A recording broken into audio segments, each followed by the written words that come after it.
Wezon do Nonouin Bassa. Bienvenue sur Nonouin. Wezon à quoi bas. Sentez-vous comme à la maison et n'oubliez pas de vous abonner.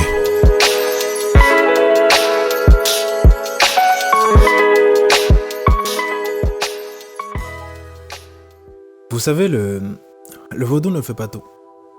Alors ça peut vous paraître bizarre parce que c'est les arcanes de vaudou qui vous parlent tout le temps de vaudou, de Ifa, à quel point c'est important. Et là d'un coup il arrive, il dit que le vaudou ne fait pas tout. Non mais c'est vrai, le vaudou ne fait pas tout.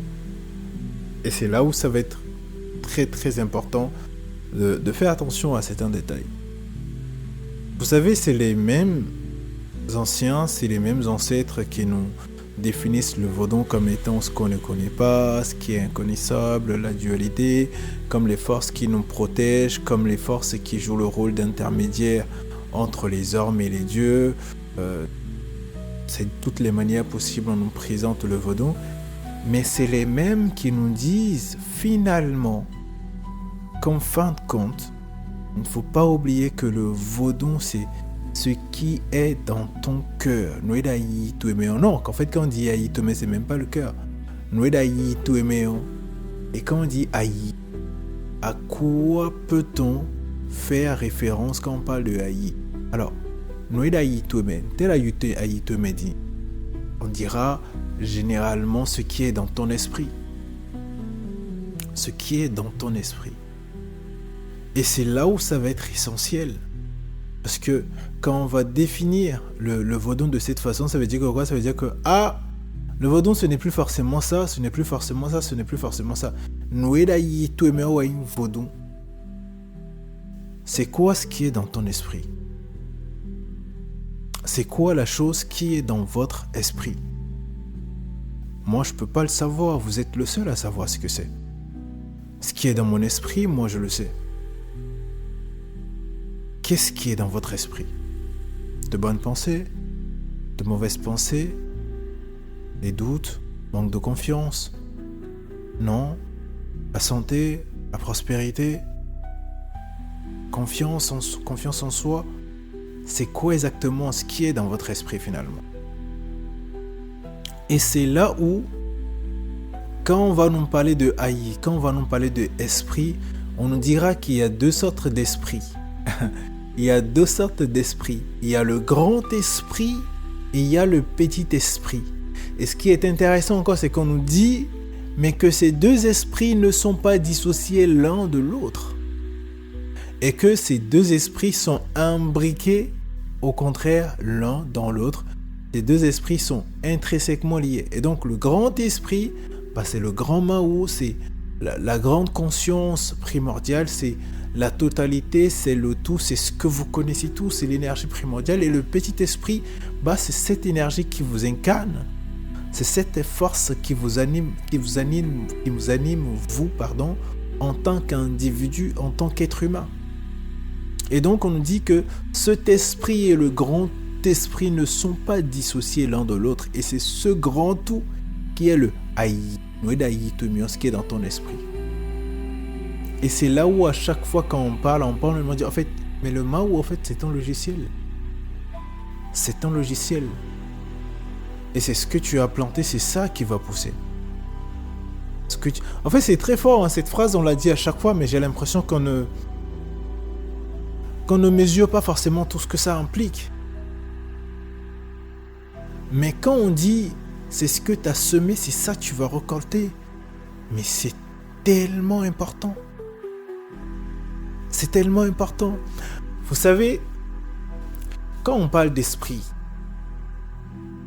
notre esprit est formé de deux choses.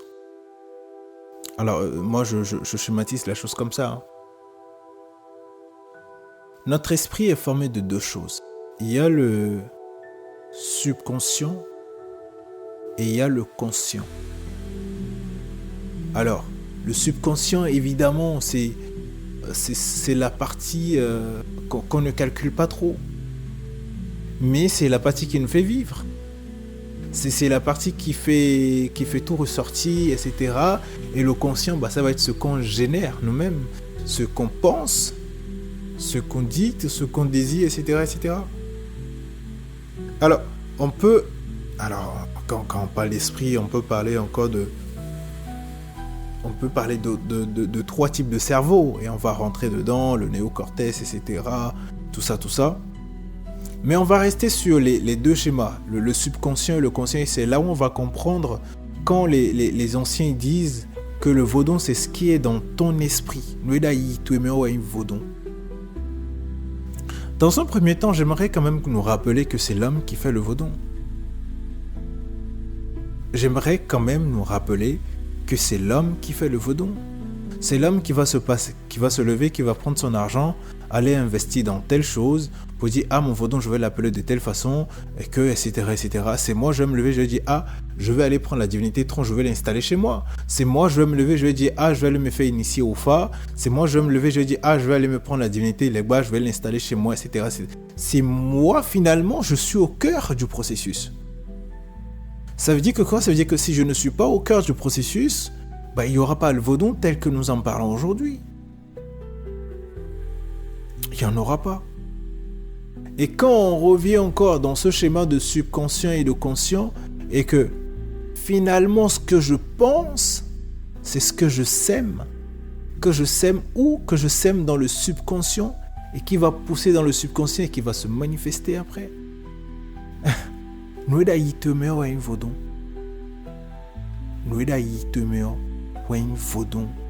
C'est tellement essentiel.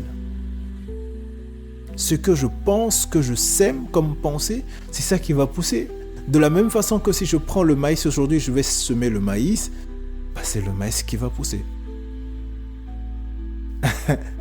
Si je sème la mangue, la graine de mangue, c'est ce qui va pousser. C'est ce qui va sortir de terre. Et cela nous permet de repenser un certain nombre de choses, de schématiser un certain nombre de choses, d'essayer de revoir, de redéfinir un certain nombre de choses. Ça veut dire que quoi? Ça veut dire que on peut entretenir de nombreuses années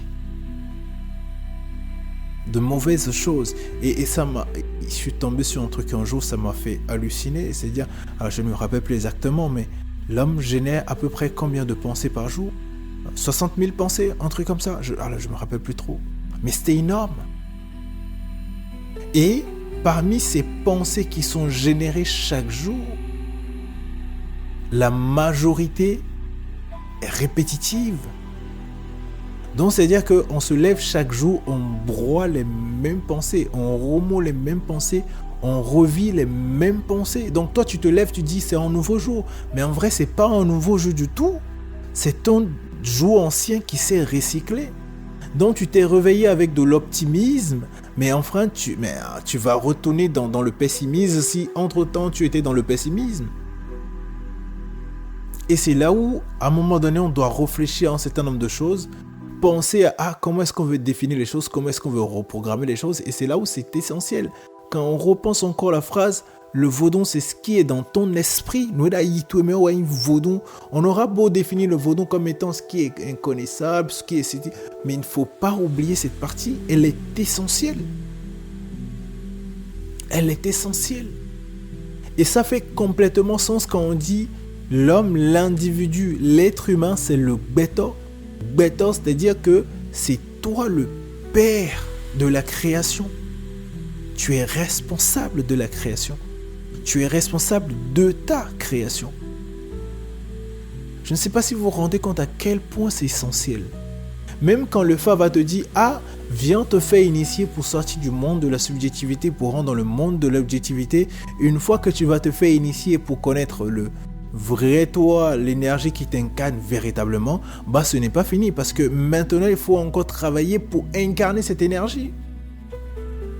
Donc je ne sais pas si vous vous rendez compte à quel point ça fait beaucoup de travail. Mais en même temps, ça doit nous rassurer. Ça doit nous rassurer. Il y a un ouvrage que je lisais un jour et l'auteur il disait, mais si nous sommes conscients que nous sommes perdus, alors on peut être conscient de se retrouver également. nous sommes vaudou, nous sommes vaudou. Et c'est ça. Alors, j'ai échangé avec mon fofo la dernière fois, mon fofo Dro, et je parlais de tradition et de spiritualité. Il dit, mais les Akan, attends, tu sais, la tradition est différente de la spiritualité. La tradition, c'est ce qui nous fait, toi et moi, c'est ce qui fait notre identité commune, mais la spiritualité, c'est ce qui est propre à toi. C'est ce qui est propre à ton esprit. On a peut-être une tradition commune, mais en termes de spiritualité, tu as une spiritualité, j'ai également une spiritualité. Évidemment, qui vient de cette tradition commune que nous avons.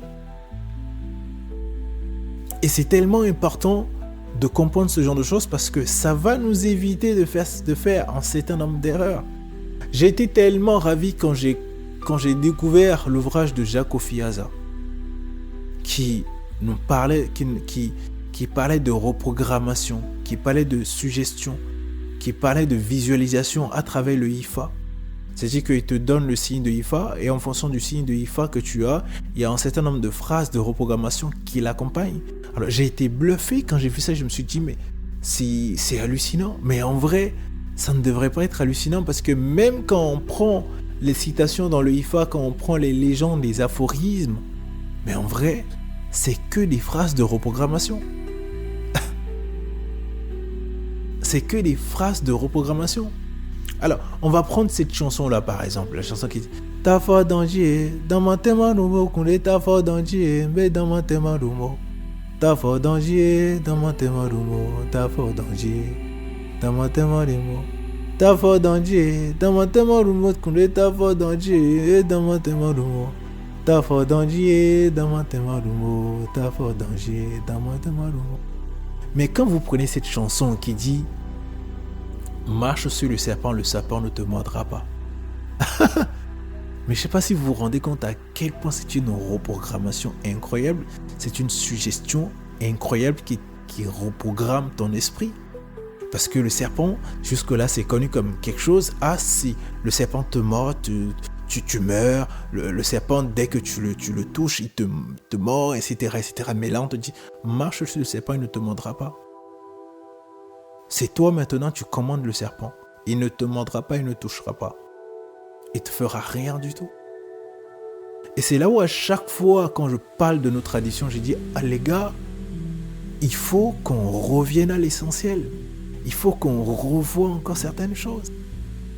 Quand on dit que la tortue a dragué la femme du léopard et le léopard n'a rien pu le faire.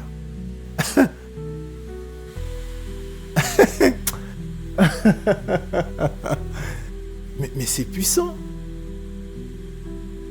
Mais c'est puissant, les gars.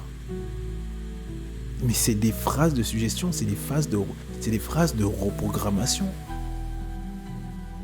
Parce que là, une telle phrase, c'est-à-dire que ça te bombe le torse, tu te dis, mais ok, ouais, c'est moi. Il y a un Gbétor. C'est moi, le Gbétor. Le père de la création, le père de la vie. Donc, nous d'ailleurs, vaudon. Ciao.